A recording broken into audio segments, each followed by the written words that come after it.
Assalamualaikum warahmatullahi wabarakatuh.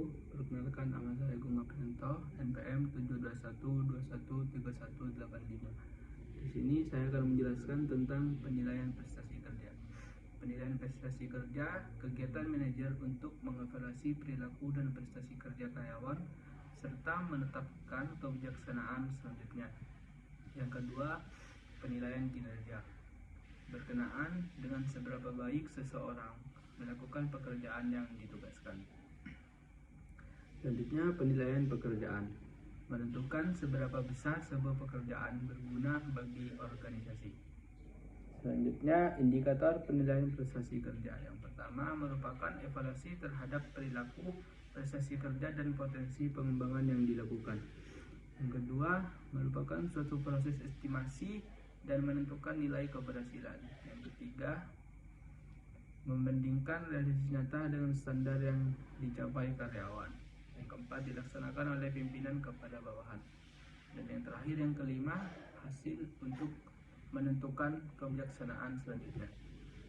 Selanjutnya, manfaat penilaian prestasi kerja bagi pegawai. Berguna untuk umpan balik tentang berbagai hal seperti kemampuan, kekurangan, potensi, yang pada akhirnya berguna untuk menentukan jalur rencana dalam pengembangan karir. Selanjutnya, bagi organisasi untuk pengambilan keputusan tentang berbagai hal seperti kebutuhan, program pelatihan, rekrutmen, seleksi, penempatan, promosi, sistem imbalan, dan keseluruhan proses manajemen sumber daya manusia secara efektif. Selanjutnya, metode penilaian kinerja karyawan. Yang pertama, penilaian secara kebetulan dan tidak sistematis. Yang kedua, metode tradisional yang sistematis yang mengukur karakteristik karyawan, sumbangan karyawan kepada organisasi atau keduanya. Yang ketiga, penilaian berdasarkan MBU atau MBS. Selanjutnya, penjelasan metode penilaian kerja karyawan dibagi menjadi tiga. Penilaian yang tidak sistematis. Yang kedua, penilaian sistematis tradisional. Yang ketiga, MBO atau MBS. Selanjutnya, ranking itu membandingkan karyawan yang satu dengan yang lain untuk menentukan siapa yang lebih baik. Selanjutnya ada grading. Pada metode ini suatu definisi yang jelas untuk setiap kategori untuk dibuat dengan seksama kategori. Untuk prestasi kerja karyawan misalnya adalah baik sekali, memuaskan, dan kurang memuaskan, yang masing-masing mempunyai definisi kriteria yang jelas.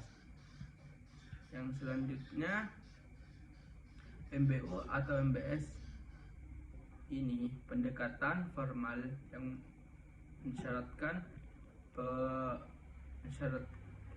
rencana tujuan yang rinci pada semua level organisasi, melibatkan para anggota organisasi dalam mencapai tujuan organisasi. Selanjutnya ada keunggulan MBO. Yang pertama, tujuan sistematis, spesifik, dan menentang. Yang kedua, memperhatikan hasil nyata. Yang ketiga, evaluasi bersifat objektif. Kemudian ada kelemahan MBO. Yang pertama, sangat bersifat individualis. Yang kedua, bisa menghambat sasaran yang satu kepada sasaran yang lain.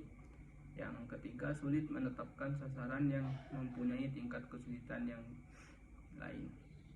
Selanjutnya, dasar penilaian dan unsur-unsur yang dinilai. Yang pertama, tangible standar dalam bentuk fisik, kuantitas, kualitas, dan waktu. Standar dalam bentuk uang, standar biaya, penghasilan, dan investasi. Intangible standar itu perilaku, kesetiaan, partisipasi, loyalitas, dedikasi karyawan. Yang terakhir, kendala-kendala dalam penilaian prestasi kerja. Yang pertama, halo effect, yaitu penilaian karena faktor kedekatan. kedua, leniency, penilaian yang cenderung memberikan nilai terlalu tinggi. Yang ketiga, strictness, penilaian yang cenderung memberikan nilai terlalu rendah. Dan yang keempat, central tendency, penilaian yang cenderung memberikan nilai rata-rata.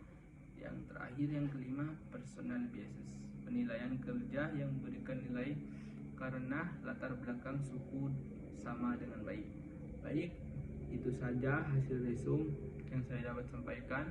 Kurang lebihnya saya mohon maaf. Wassalamualaikum warahmatullahi wabarakatuh.